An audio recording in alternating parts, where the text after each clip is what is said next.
What's up, everybody? Thursday night, so you know it's time for another live cast. Hope everybody's having a great week. Hope you're getting a long Easter weekend coming up. I know a lot of people are off and fishing tomorrow. We got a friend and a guest tonight that I think is going to be very entertaining. Gerald Spohrer is going to be joining us fresh off a top 10 at Sam Rayburn, plus a few other things we want to talk about. I think it's going to be a very interesting show. This guy is a busy guy. He's into a lot of stuff. So let's go ahead and get this thing ready to get started here.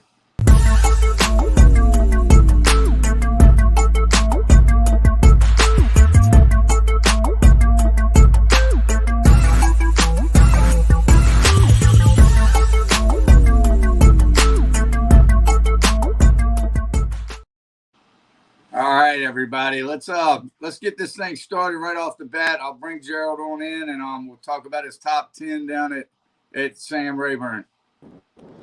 What's up, Gerald? What's up, man? That was a week last week, wasn't it? Dude, it was a lot of fun. Wish every tournament was that much fun. Nicholas showed me one the other day. Something was on TikTok. You posted of a big one you lost in a bush, and we were both talking about how well you handled that fish. I believe I would have lost it. Yeah, this year is I'm trying to focus on the positives, and so that's right. I don't want to dwell on any negatives. I just stay focusing on positives, and that's my key to success this year. Right. I think the biggest thing, and you said it right there, was being positive. When something like that happens, you don't let it overcome you and make you have bad thoughts, and your reaction shows that you're focused on what you're doing. Maybe let's talk a little bit about how you were catching them, and maybe some of the baits you were using. All right. Yeah. So I was Sam Rayburn, this time of the year, it's one of those famous lakes that gets a lot of pressure. So people come from all over the country to fish there, and it's because it's so good. Well, just having enough experience there this time of the year, I knew certain parts of the lake would get more pressure than others. So I focused on those areas that wouldn't get a lot of pressure, and it's not as conducive to catch a 10-pounder, but you have a lot more bites up there, and you mix in those 3, 4, and 5-pounders more often. And I knew that it's this time of the year, it's just always a little bit better where I was fishing. And I said, you know what, if it's tough right now, the first day of practice, I spent my practice up north on the north end, and I thought it was really, really tough. I said, oh wow, this isn't as many bites as I thought. Then I went down to the south end the second day of practice, and I pulled in one little popular area called Five Fingers. Pulled in there, and I counted 30 boats in 5 fingers, and I just sat back, ate a sandwich. I couldn't even find a spot to get in to fish, and I just sat there and ate a sandwich, and I watched all 30 of these people fishing. Some of them were fishing tournaments, and some of them were our guys, and I didn't see one person catch a fish. And I just called Maggie and said, hey, come bring me the trailer. I'm heading back to the north end, because it's not going to go down here. It's definitely going to happen up north. And so I went back up there and just added a few little pieces of the puzzle together, and wasn't sure if it was going to be enough. But luckily in this event, I was in Group B, so I was able to watch that score tracker on day one and see how guys were doing it, and how the pace was, how good guys were doing it, what the pace was going to be. And then I realized that I said, well, I'm pretty sure I can catch what the leader caught today, and then I got a lot more confidence. I couldn't go to sleep the first night of competition because I was that excited to get out there, because I felt like I could catch enough fish to lead my group like the guy did before. And sure enough, that was almost the case. I think I finished the first round of competition in second, and then the first day of competition in second. Then I went to the next day and won the round in first place. So it was all positivity from there. See, I got all sorts of questions about that, but let's talk a little bit about the bait that you were throwing first. I know it was kind of like really one bait that you used primarily, correct? Yeah, so one thing that I do a lot, this is kind of my secret, but I'm gonna go ahead and tell everybody because they saw it all on live. But what a lot of people don't realize on those Texas lakes, a place like Sam Rayburn, especially the way it was this year, it was so cold in February, pretty much nothing spawned. And then they had some fish that spawned on the new moon coming into March. And then I felt like I was catching a lot of post-spawn fish. But that water temperature warms up so fast, it blows through the 50-degree mark and it goes right into the 60s. And that's usually what happens on those lakes. So what a lot of people don't realize is the shad and the bass will start spawning at the same time on some parts of the lake. And so no one's thinking about a shad spawn right now. Well, I actually witnessed a shad spawn where I was fishing a couple of days. So I know going into March that those fish key in on white colored baits. And you know, people usually don't start picking a lot of that stuff up until the shad spawn starts happening. Sorry, I'm trying to help with the sun here that's shining through my windshield. But anyway, those fish are spawning in their primary forage is shad this time of the year, and so one of the big things when you're fishing around a lot of boats, because even where I was fishing still had a lot of pressure. It wasn't as much as the south end, but it still had a lot of pressure. To me, it was very important to put the bait where you didn't think anyone else was casting, and the only bait that you can efficiently do that with, besides flipping, is a swim jig. And I was skipping that swim jig as far as I could back in cover around cypress trees, fishing cypress trees that were buried back in the bushes. And, you know, it would take too long to flip everything. So to me, the dominant bait was that swim jig. And that's what I put in my hand. I never put it down. So with the swim jig, I know there are two schools of thought of that. You know, some guys like to use a straight reel, and it seems like the guys from Carolina, for whatever reason, want to use that fast pump with the rod tip. Do you have a one that you prefer? Or do you mix it up? I pretty much always shake my swim jig. They call it the Alabama Shake, is the nickname for it. I use that all over the country, and to me, it's just constantly trying to trigger a reaction bite. I'm not making a fish try to track my bait and eat it. I'm skipping it right next to cover, and I'm shaking it really fast, and I'm making this jig come up in the water column and fall down. I use a heavy enough swim jig. I was using a 3/8, where when it falls, it's falling quick enough to trigger a reaction bite, and then I snap it back up real fast, and I'll let it fall back down again. And I'm doing that next to cover constantly, and what I'm trying to do is make a fish react. That's all I'm trying to do. Get that quick reaction bite. So is there a particular rod and reel setup that you like to use? And let's talk about the line as well while we're on that subject. Yeah, so it's the combination is very important. So I always use a high-speed reel. I use an 8-to-1 quantum smoke reel because I'm constantly picking that rod tip up and dropping slack in my rod tip and picking it up and dropping slack. And I want to be able to control my bait with that reel a lot. And it's absolutely necessary to do this on braided line. So I use 50-pound Seaguar Smackdown in the stealth gray color. And I swim it on a 7-foot heavy action quantum smoke rod. And that heavy action quantum smoke rod, you know, some rods are real stiff when they're called a heavy, but that one is cross between a medium heavy and a heavy to me. So it's kind of soft where when I shake that rod tip, it's got a little bit of parabolicness to it. And then whenever one eats it, I hit him with everything I got, just like it was a flipping stick. And so having a swim jig that is conducive to braid is important. You got to have the right hook in it. So you got to have a 5/0 heavy cover hook in it.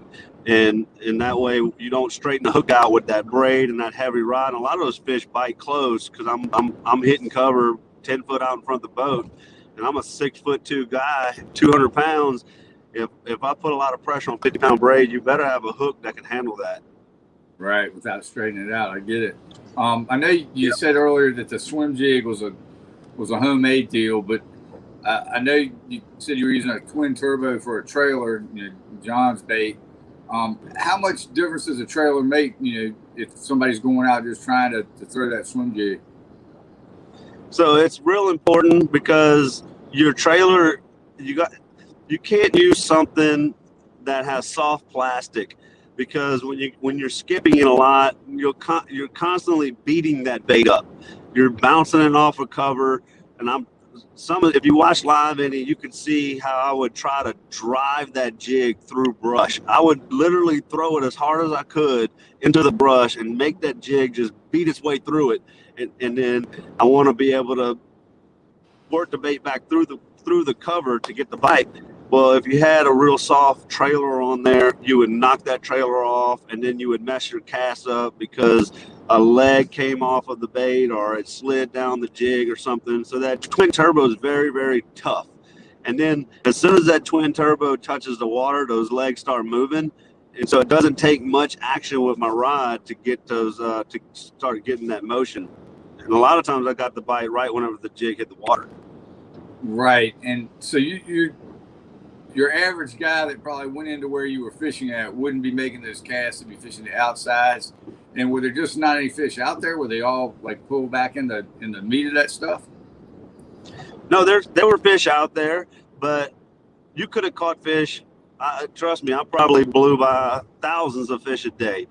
And if you have it in your head that I'm going to try to catch every fish that's here, you're fishing for two types of fish. You're fishing for ones that bite and ones that you have to make bite. Well, I was skipping all the ones that I had to make bite, and I was going to the ones, to me, that were high percentage that I knew I could trigger that reaction bite on. I felt like that was more likely going to happen on a cypress tree. And so I was, and then those cypress trees that were buried far back into the buckbrush, I knew those fish weren't really seeing baits. So if I could get that jig in there, which was a pain in the butt most of the time, but if I can get it in there, and there was one next to that tree, it was one that hasn't been messed with, and you could tell by the way he would bite it. Right. Speaking to the cypress trees, I know we had talked about, and I've got a video somewhere that I'll get posted, how you keyed on the cypress trees, and you had a pretty special tool that you used to find those trees, right? Yeah, so the Lowrance C-Map, if you put it on Google Earth Overlay, and it's kind of tricky to make it do it, but you got to turn off your shaded relief and then put on your overlays and then make the image come up. Well, the Google Earth Overlay, the satellite overlay up there on the north end was so good that it's like when they took the image, they took it at the perfect time when it was casting a shadow on those trees, and I could see. Oh, sorry, drop that phone. I'm riding in the passenger seat, by the way. I'm not driving. But anyway, I would see the shadow it would cast on the trees, because if you look on that north end, you see nothing but what looks like bushes. But I could tell by the shadow casting on those trees, the extended shadow, I could tell that was an elevated tree. And anything elevated on that end was a cypress tree. And then I color coded my tracks every day and reset them. So my current track every day was red, and then I would turn that track a different color starting my day. And so I knew, if I would look at my overlay, because you're in the middle of all this jungle up there, and you can't really keep up with everything you fished. So after I would fish a stretch, I would zoom out on the Google Earth Overlay, and then I would say, all right, I didn't hit these trees yet. And then I would run over there and hit them. That way I kind of stayed organized amongst all that cover. And in this game, efficiency is such a big deal that being able to make a split-second decision to make a move and run to a set of trees, it might only be 6 or 7 trees, but be able to run over there real fast and hit them without thinking was a big part of my game plan. Right. That's pretty cool that you're able to do that. And I think that a guy that spends the time, I know you spend a lot of time with your units. You've told me stuff in the past, and it's kind of like, wow. So to the viewers out there, spend the time, learn your electronics is probably really good advice. Wouldn't you say, Gerald? Oh, absolutely. Just being able to move through the menus on your graphs are a big deal, especially during competition.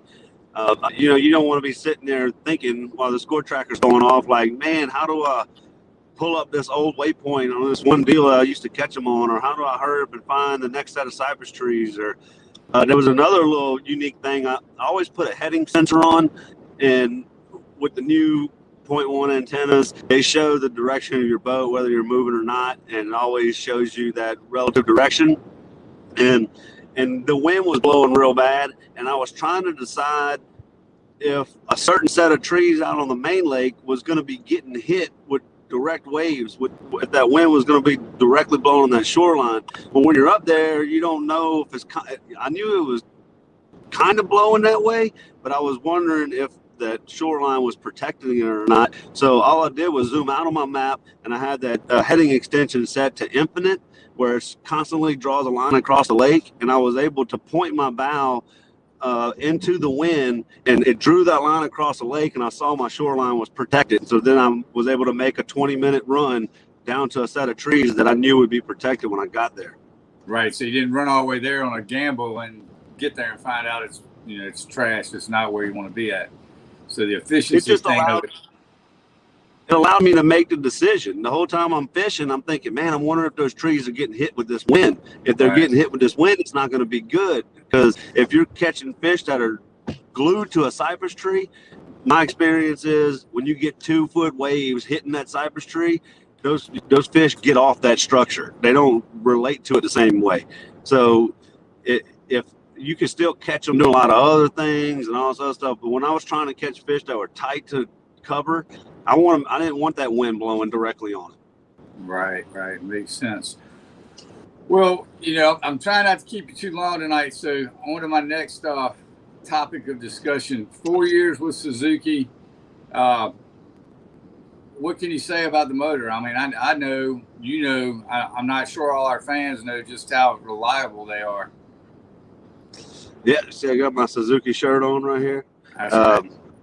I'm a believer in Suzuki. I ran all the other brands in the years coming up, and every year I had at least one, sometimes even two major mechanical failures that cost me some kind of money. One of them even cost me making a top 10 before, so it was definitely something that was always concerning to me every year. And then whenever I switched to Suzuki, now I'm 4 years, I have not had one mechanical failure, knock on wood. But that was the main reason I switched, is because of reliability. And I knew they were really reliable, not from my fellow bass anglers. It was from living down here on the coast in Louisiana, and all the commercial guys, all the commercial saltwater fishermen, the crabbers, the shrimpers, the offshore guys, everybody's running Suzuki because you could put like 5,000 hours on an engine before you have to change a water pump. It's crazy how tough they are. So to me, there's no substitute for reliability, and I believe that with the bottom of my heart. We don't even have a service trailer on tour. That's how confident I am in my engine. Nobody is confident to get in there with other brands and go on the road and go on tour without a service trailer.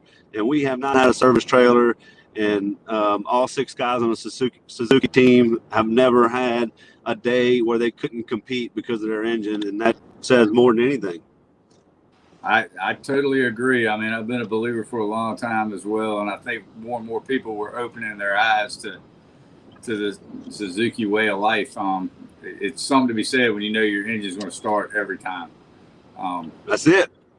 So let's move on along. We're trying to get some questions built up here for you. So come on, guys. If you got a question, let's go ahead and get it posted.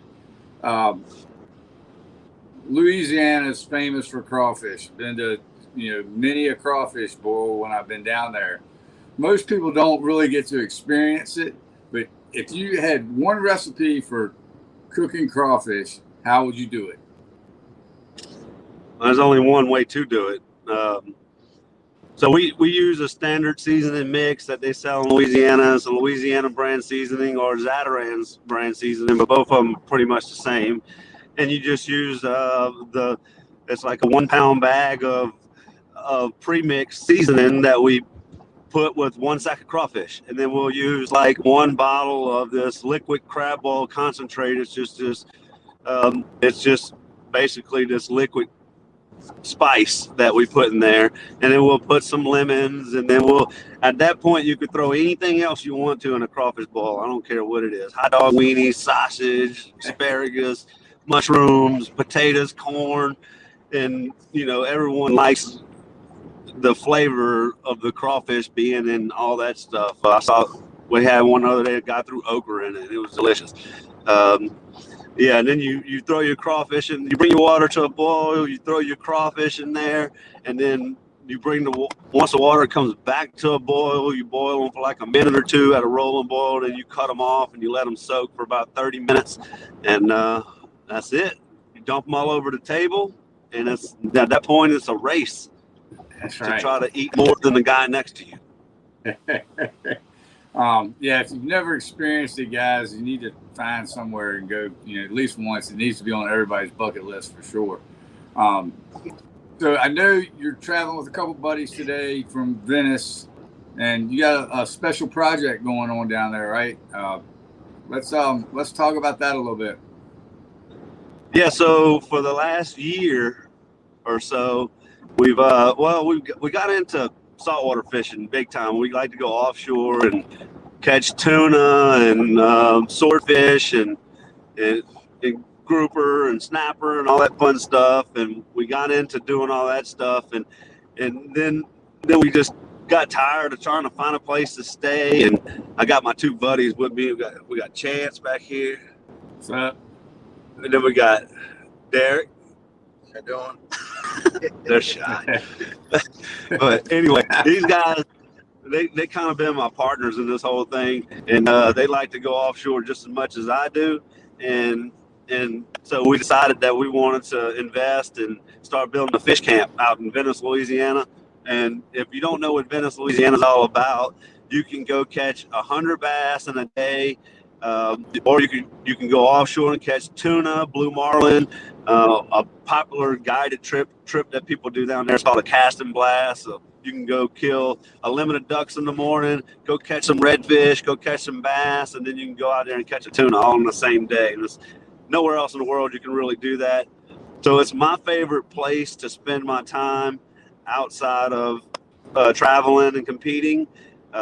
So we started building a fish camp down there. We've been doing it all ourselves, and we built a little house down there, and we just built a 20 by 50 metal building to put the offshore boat in, and we plan on making a lot of memories down there. So it's been a big part of all our lives for the past year, because we've done everything ourselves, every nail, all the plumbing, you name it. We got a lot of blood, sweat, and tears in this place, but we wanted to do it ourselves, not only to save money, but we want to make sure it was done right, because we get hammered by hurricanes, and we wanted to build this thing above and beyond what the standard code is down here, because we just hope that it's not a matter of if, it's when the next Hurricane Katrina hits us.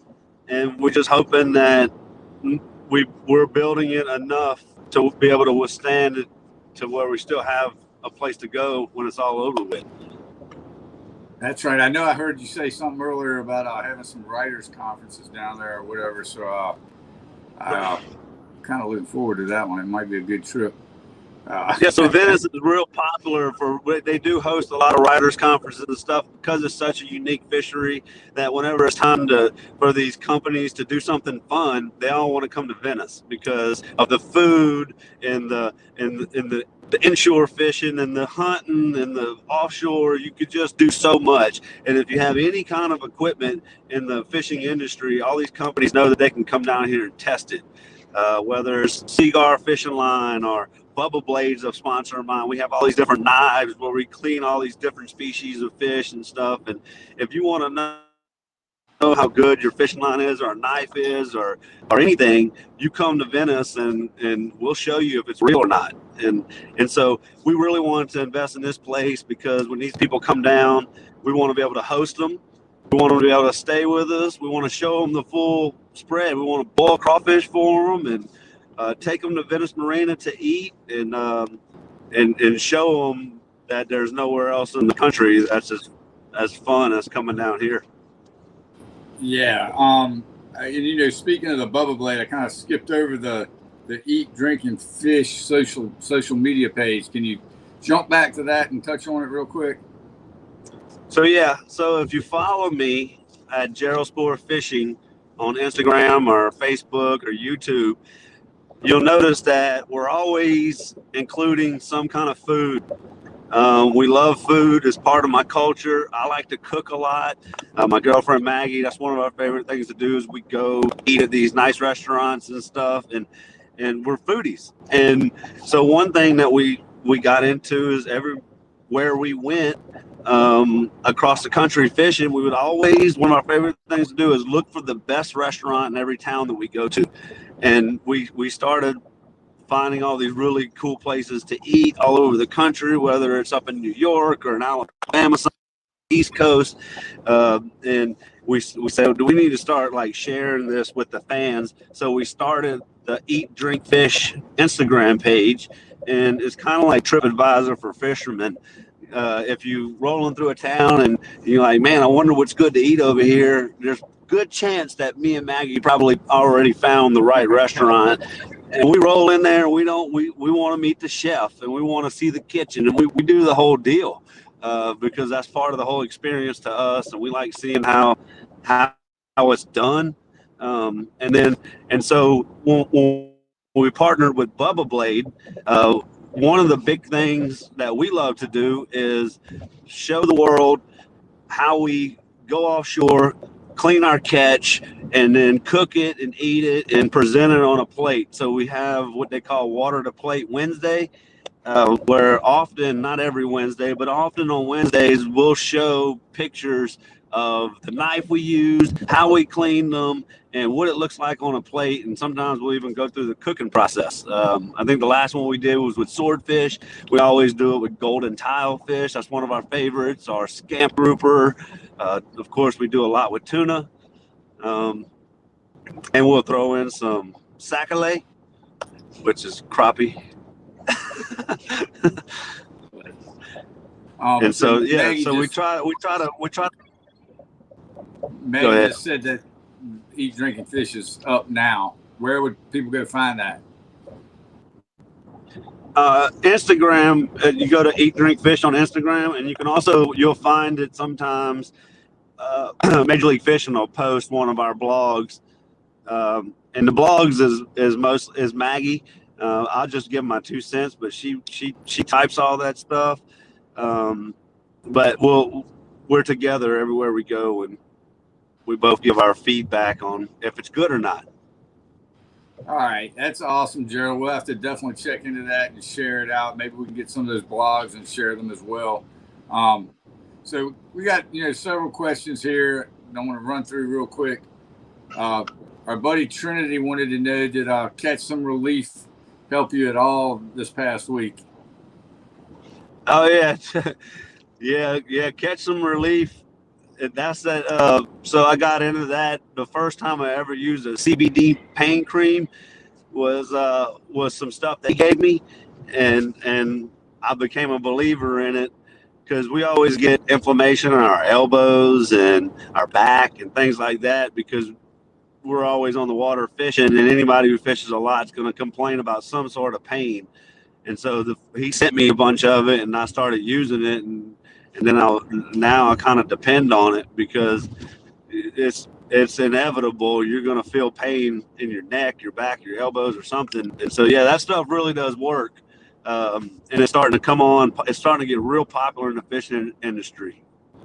I agree, Gerald. It's I'm a little bit older than you, and I probably got a few more aches and pains, but it definitely will knock the edge off for sure. I wish he would send me a 55-gallon drum of that stuff so I could just soak in it. Take a bath. And I tried some of it. He's got some stuff now that you add to your water that really works good, like for your whole body aches.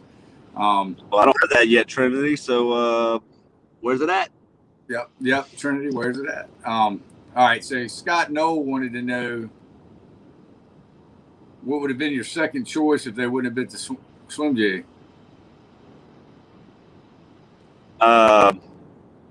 Swim jig.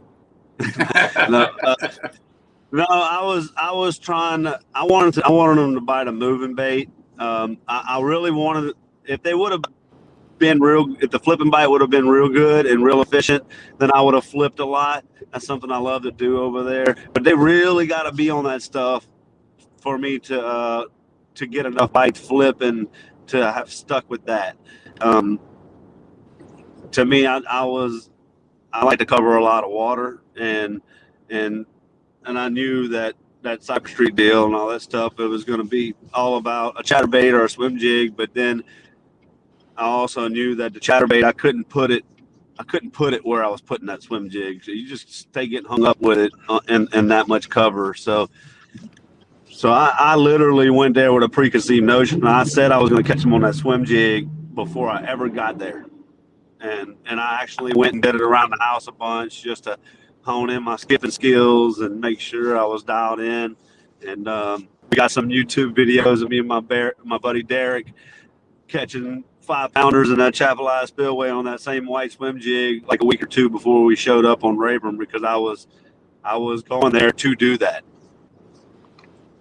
Awesome. And I think that's something that a lot of people overlook is if you know you got a tournament coming up that you're going to be wanting to use a particular technique, why not go to a body of water near you and just sharpen that skill a little bit. As diverse as you guys are, I mean, it can't ever hurt to get more practice though, right? No, it's really just making sure that I was skipping my jig. It's just like anything. If you haven't shot basketball in a while, you're going to miss some baskets. And so I was just trying to make sure I wanted to make 10,000 casts before I got to Rayburn, because I knew I wasn't bass fishing a whole lot in the off season. I was out there chasing those fish in the ocean. And so I knew I had to make a lot of casts and to be as efficient as possible before this event started. Awesome. So, all right, here's another one we got here. Scott Noel. What event are you looking most forward to for the rest of the schedule, and why? Oh, Scott. So Scott Noel, I made friends with him last year before I answer this question, but I took that dude from Sandusky, Ohio, all the way to St. Clair, and that's how we met. He was my boat official in the FLW Super Tournament, and when he got in the boat, and I said, "Dude, I'm sorry to break the news to you, but we're running all the way to Detroit." And if you've ever done that across the Great Lakes, it's not something you want to hear when you get in the boat. And I guarantee you that day, I made a believer out of him with a Phoenix 921 with a Suzuki on the back, because we made it there and back, and I weighed in 20 pounds that day. But anyway, what was the question? I forgot the question.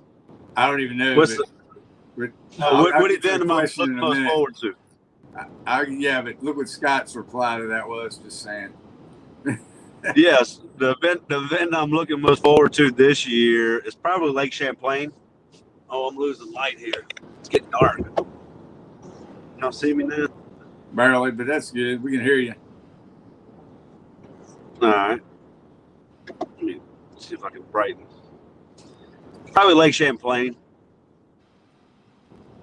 You like catching those smallmouth even though you're from Louisiana. How does that work? Most of my top 10s have come from smallmouth events, believe it or not. I mean, honestly, it was the fish I was most scared of when I first started fishing for a living. I didn't know. Of course, I didn't know anything about it, so the unknown was scary to me. And and so that was the thing I worked the hardest on whenever I first started my professional fishing career. So I would literally go to New York and I would live up there for like 2 months in the summertime. First of all, it was too hot in Louisiana, so you didn't want to come home, and it was beautiful up there. And I just stayed up there fishing the St. Lawrence River, Lake Ontario, Lake Champlain, and I would jump in tournaments up there and stuff, and had a lot of success. And I wanted to be really good at fishing the north, so I can be a well-rounded angler. Because we always have a northern swing.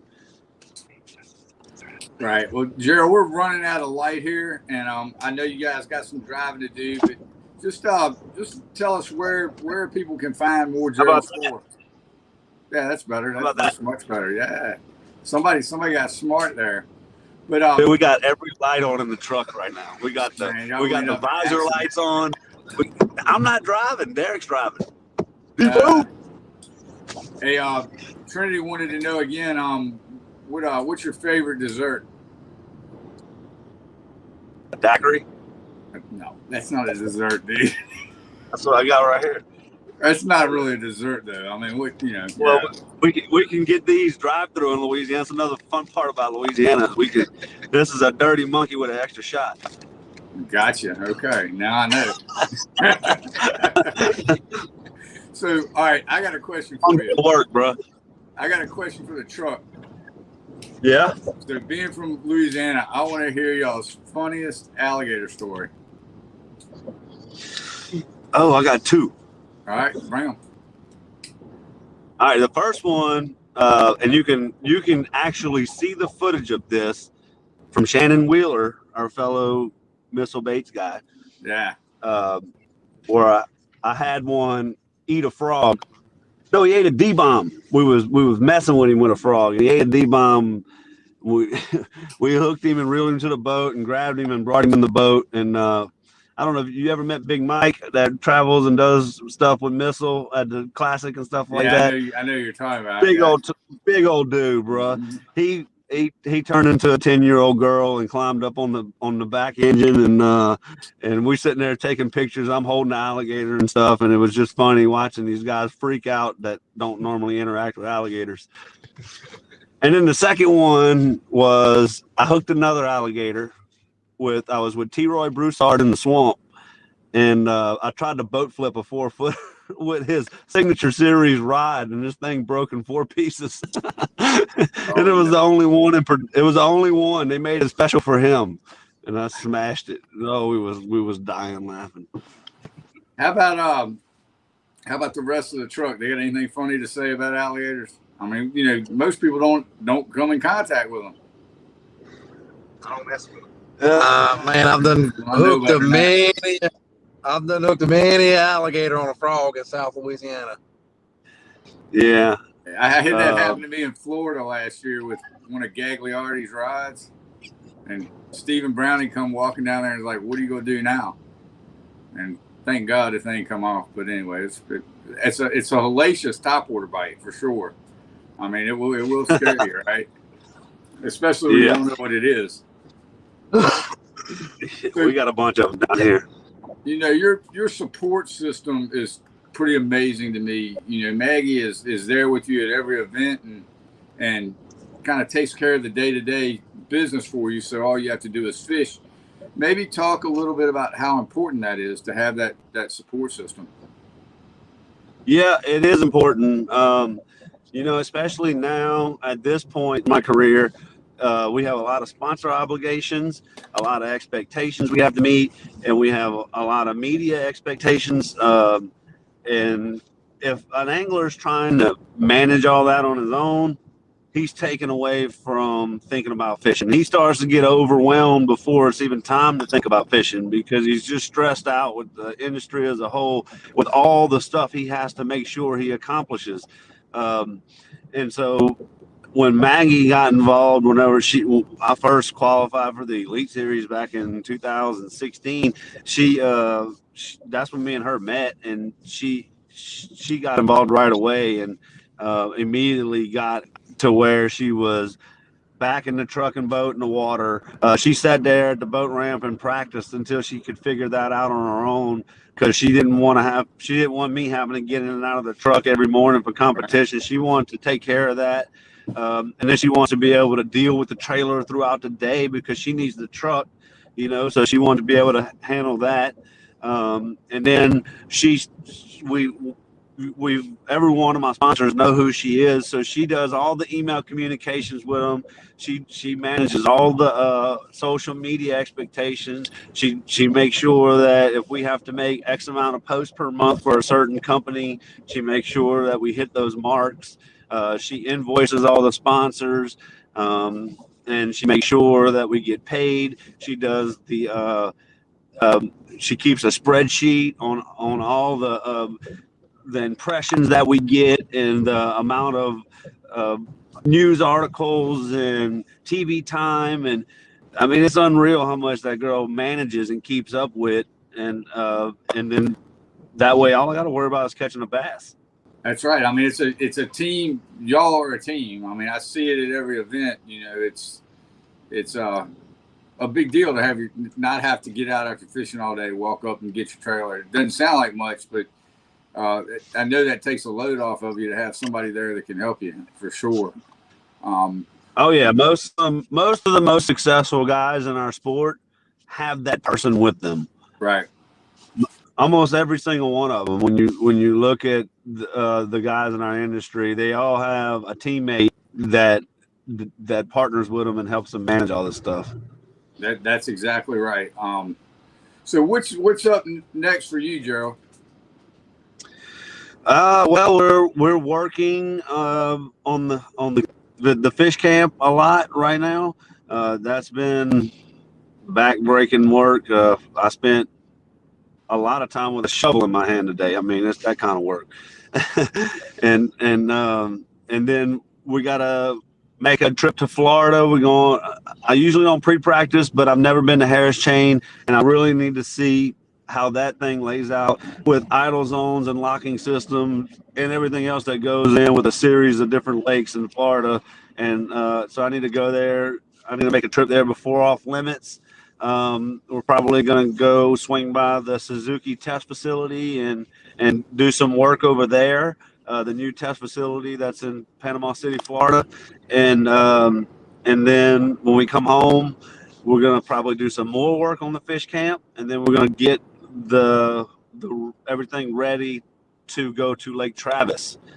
We leave probably April 26th to go to Lake Travis. They have heavy hitters that's about to start here soon, and I'll be missing heavy hitters because I missed heavy hitters by 3 ounces last year. Everybody knows last year we only had 5 events, and it was a real tricky year.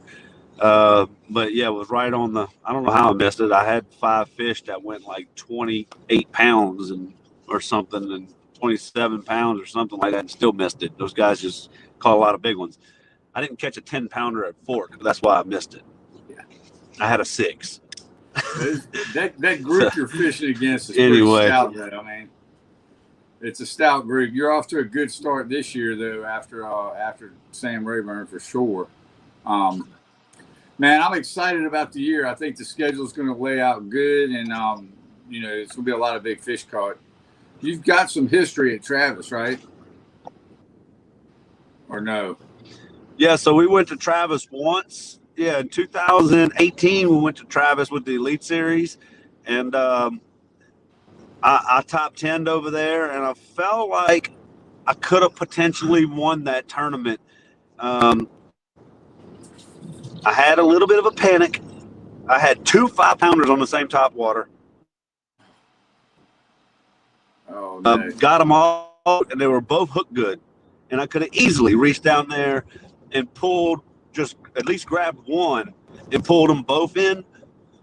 And but some reason I went to go down and try to grab them, and it got away from me. And then I tried to boat flip them, and I broke my line on braid. I had braided line, and I broke it. And I felt like if I would have weighed in those 2 5-pounders, I potentially could have won that tournament. It would have been close. Right. But I finished 6th in that tournament. But that was a place that I got dialed in real quick, and I plan on doing the same. I get it over there. I was comfortable over there, and so I'm looking forward to getting back over there. Awesome. Well, I've got one more question for you, and we're gonna close this thing down for the night. But this forward-seeing sonar that everybody's talking so much about, how important do you think that is? And do you think it's ever going to get to a point where enough's enough with the advancements in the electronics? Hold on, Ricky. You turned into a robot. All right. Imagine that. You there? I think your signal's getting bad. All right. So there's so much in the news. I'm crossing. Hey, you want to see this? That's New Orleans right there. Oh, crossing. Lord. I'm downtown New Orleans. How do you say it? Tower right there. It's you. It ain't me, bro. There, you there? Yeah. So how do you say New Orleans again? Maybe it's the Dirty Monkey. Maybe so. New Orleans. All right. So, did you get my question about the sonar advancements? No. Yeah, it's something with the signal there, Hammer. The beauty of live. So, with all the advancements in sonar, this forward-seeing sonar, do you think it's ever going to get to a point where enough's enough with the stuff? Yeah. I don't know. Can you hear me? Yeah, I can hear you. Yeah, I don't know. I mean, our business is so driven by the industry. I don't know. As long as everyone can do it, then it's a level playing field.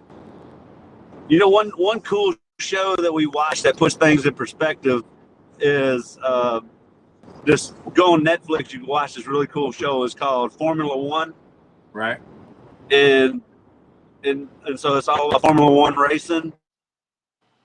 And that is really cool because it's completely different than NASCAR, where NASCAR, everything's standardized and everybody has to be the same. With Formula One, it's all about every company trying to be the most innovative.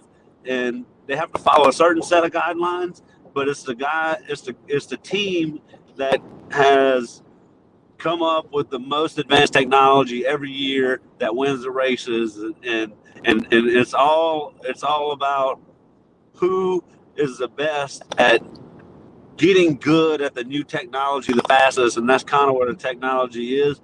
And so I'm mixed between NASCAR, where it's all standardized and basic, and Formula One, because I think it's really cool when a company rolls out with new technology, and it's like, all right, who's going to be the best at it the fastest? Who's going to take advantage of this quicker than everybody else? Right. So there's a certain aspect to it that's really cool to me. So I don't know if we'll ever get to where it'll stop, but it is getting pretty crazy. It is the stuff that we're doing. You got to give it to John Cox, though. I mean, he won without it even on his boat. So there is hope for bank fishing still. There's guys like that are happy because more and more people are leaving the bank alone, and and trust me, that is something all the time. I'm like, go out there and chase them looking forward. I'm just going to go over and hit this row of cypress trees that nobody's even touching, and I'm going to catch 4 or 5 big fish off of it, only because they're being left alone. So yeah, that makes sense. I mean, it's definitely one way to think about it for sure. Gerald, I'm going to go ahead and wrap this thing up, buddy. Where can people find more about you? I think we might have already said it once, but go ahead and lay it out there again. So we have Instagram, Facebook, and Twitter. All of them are at Gerald Spohrer Fishing, GeraldSpohrer Fishing, and yeah, we try to be as active as we can on all that stuff. One really cool thing that we're doing right now is we're filming a very inside YouTube channel that we're going to be editing and developing through missile baits. So look for that. We GoPro'd a bunch of stuff. We filmed a bunch of stuff, and then we downloaded it all, and we're mailing it all to Missile Baits, where they're going to edit it and then make a really cool video of the start to finish, behind the scenes, practice, truck rides, the whole 9 yards. All that'll be coming out real soon, so look for that. But yeah, Gerald Spohrer Fishing on Instagram, Facebook, or YouTube. Yeah, and you do a TikTok. TikTok. Thanks, Derek. Thank you, Derek. Yeah, no, we are killing it on TikTok. Oh, yeah. We got the coolest TikTok out there. I'm telling you, my friend, he don't even know the deal. we are anglers. That's what we do. We fish. Well, I mean, I know you make the content, but I know who's really behind it all. So, you're. Oh yeah, it's Maggie. So anyway, man, I don't even know how to log into TikTok. I appreciate you guys taking the time to join me tonight, and we'll have you back on real soon, hopefully with one of those big red trophies. All right, dirty monkey, baby. All right, brother. Have a good one, man. I'll talk to you soon. Thanks, Gerald. All right, guys. If you didn't have fun with that one, I don't know what to tell you. Gerald's a class act, great fisherman. We got some tips. We got some behind the scenes stuff. You figured out the right way to fix those crawfish or crayfish or mud bugs or whatever you want to call them. I just know they're good. Hey, we'll be back Tuesday night. Then we'll be on location at Heavy Hitters in Raleigh next week. Just want to, give everybody a shout that joined in and say thanks, guys. Be sure to go over and download the Bass 365 app. It's in the stores, Google and iOS. Check us out on bass365.com. We will be back Tuesday night. Thanks a lot.